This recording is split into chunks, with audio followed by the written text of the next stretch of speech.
Andy joins us on the Harbor One hotline. We asked him if he would turn down Fox and Friends for a moment or two and join us here on the program. Hello, Mike. Good morning. How are you? How you doing? I'm fine. But I don't know why Scheim thinks Swayman gives up a weak goal every game. Mm-hmm. Why? What is that all about? I think every once in a while Swayman's good for a cheapie, and that it happens. It's okay. But luckily the Bruins' offense is so good that a lot of times it doesn't matter. And you guys listen to this kid? No, not really. I mean, there's a reason Olmark's the number one goalie. Mike. Yeah, he gave up 2 lousy goals in his last outing, but then he turned it on and stood on his head. Very in the true. Game. It was a great performance, great bounce back game for the Bruins. Well, did you hear anyway, yesterday Wiggy was suggesting that Don Sweeney trade Swayman. I have made the same. It's really scary to think that Jermaine and I are sometimes on the same wavelength. Yes, wow. My guy. Wiggy. I mean, if you believe that Ullmark is going to continue on this path, and you want to make a huge splash, then you have a chip that's not going to hurt you in your present run to a Stanley Cup in Swayman. And I'm not saying that I want to do it. I talked to Andy Brickley about this yesterday, and it was interesting. He said he didn't want to do it, but he understood where I was coming from. But if you want to get somebody that's going to make an immediate impact, and maybe a guy that's going to make an impact for the future, you're going to have to give up a solid asset. And right now, he's a very solid asset. I'd hate to let him go, but if you really want to make a charge at this thing, you have to put him in the bag of assets that you're willing to discuss. Well, to me, that's the interesting question, and you have been a general manager. So if you're Don Sweeney, how do you balance going for it all right now this season with what you have to do for the future? It's not an easy task, but I think, and I do think you get excited right around now. What do we got? 3 weeks before the trading deadline, and they're in first place overall. They've had a little stumble, and then they've come back with a terrific win against the other leading conference team, and so they have to be thinking that they're going to challenge for a Stanley Cup, and that means take a look at your roster, see what you need. He doesn't need a lot, but he doesn't want to give up a lot and poke a hole in his lineup. But if you were to trade Swayman, you're not poking a hole in your lineup per se. I mean, it's depth, yes, and they're going to have to find somebody who can play a game or two in case something happens to Ullmark. But if you really think you're that close and you want Patrick Kane, or you want somebody that's, like Bo Horvat, that's now gone. But I think if you could do that, you could bite the bullet on Swayman. I mean, you're not hurting yourself right now. You're still giving your chance, and you're telling your team now's the time to get it done. Mike, would you want Pat Kane, though? It seems like he would disrupt this locker room so bad, and we go back and forth on this show about chemistry doesn't matter. To me, Pat Kane has had issues off the ice that I don't want here in Boston. I think that was a while ago and in his youth, and I threw that name out, not really meaning it specifically, but if you could light a fire under him and he could play with the kind of passion he's played with in the past, he certainly could make a difference. He's that skilled, but I don't think he's a chemistry problem right now for the Chicago Blackhawks, and I think I would think he and Jonathan Toews would be drooling on trying to make a move to get to a team where they could possibly win another championship. I know I would. Is it okay if Scheim talks to you? Yeah, but can he do it with some intelligence? Yeah, go ahead, Scheim. Yeah, so there's some rumors out there that the Bruins are kind of asking about Ivan Barbashev in St. Louis. Do you have a particular feeling on him? Do you think he would be a good addition to the team? Well, number one, they have an inside track there because Montgomery knows him from being there in St. Louis as a coach, an assistant coach. He's up and down in terms of production. His production is somewhat mild average this year, but he can play center, he can play the right wing, and he can do a lot of different things. He's very versatile. I think he'd be a good fit, and I don't think he'd be a Jeremy Swayman expense. There'd be something else that they could give up to get a guy like that.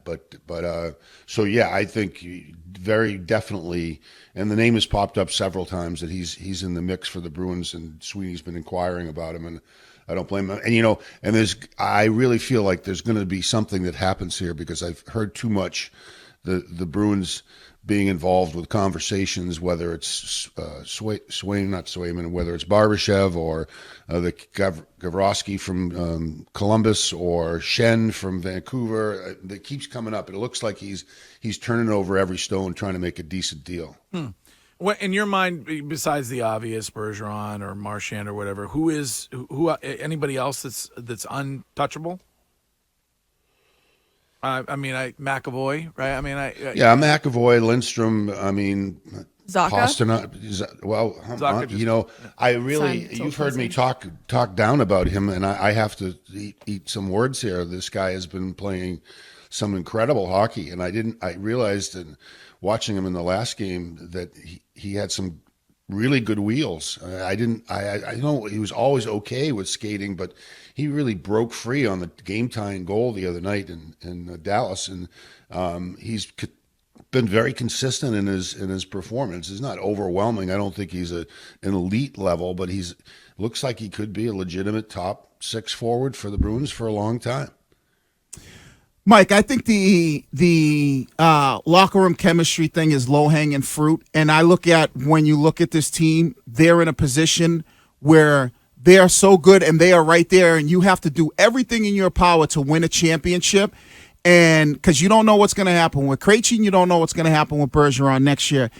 And when people say that, I then turn to, well, prior to them getting Taylor Hall, they were saying, well, is this guy going to fit in the locker room? And he looks like he fit pretty well. If you're front office for the Bruins, isn't it about winning a championship right now when you know that you're in a great position to do that and doing whatever it takes to do that versus saying, well, we might put our foot on the brake because we're too scared on what this could do for the next 2, 3, 4 years? Usually the room can take care of a jackass, right? Mm-hmm. You're going to slap him around a little bit and say, hey, come on, get in line. They have enough leadership in that room to not be afraid of somebody who might not be your normal, average, everyday shime. so you got to find a way to just live with that and get him to play hockey, and I think they can do that. I agree with you 100% with you. It shouldn't be, unless he's really a confirmed jerk. And then, you can bite the bullet and get his production for 2 months and let him ride on the duck boat. Obviously, people were really excited with the win in Dallas in overtime. When you look forward to a postseason, is that a team that would concern you when they have to play, up to 7 games against them? Listen, they're not a bad team. They lead the Western Conference. That's an accomplishment. But I didn't see that scumbag Tyler Seguin do anything, right? I nothing. Jamie Benn, where is he? There's their second line. It's not scary at all. They don't have anything. David Pasternak's on the second line most nights, and you've got Marchand and Bergeron on the first line. Their depth is nowhere near as good as Boston's. No, it doesn't scare me. The only team that scares me in the Western Conference right now is Colorado. The Beasts are in the East. And then you never know which one is going to be. Rangers now starting to really heat up after the Tarasenko deal, and Tampa seems to be, they're hanging around. They bother me by that. They're really sticky. I was going to ask you, it's a ways away, but matchup wise, who scares you in the playoffs most for this team? Carolina, because they're quick, they're fast, and they get in your face, and they may not have a lot of depth in terms of scoring, but they seem to give the Bruins trouble because of their speed, and they're a heavy forecheck team. Bruins pride themselves on a quick breakout. A heavy forecheck team can give you a lot of trouble. I would probably call it a toss-up in a matchup with them, but other than that, there's some tough outs. Tampa, New Jersey starting to play well, but I don't think they're ready. Tampa, I don't know if they have enough juice in the tank to get it done, but the one that would give me the most, heebie-jeebies would be Carolina.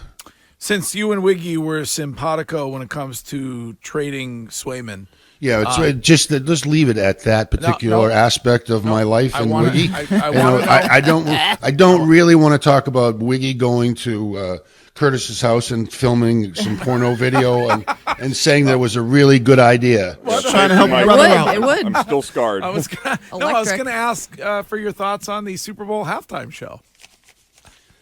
irrelevant.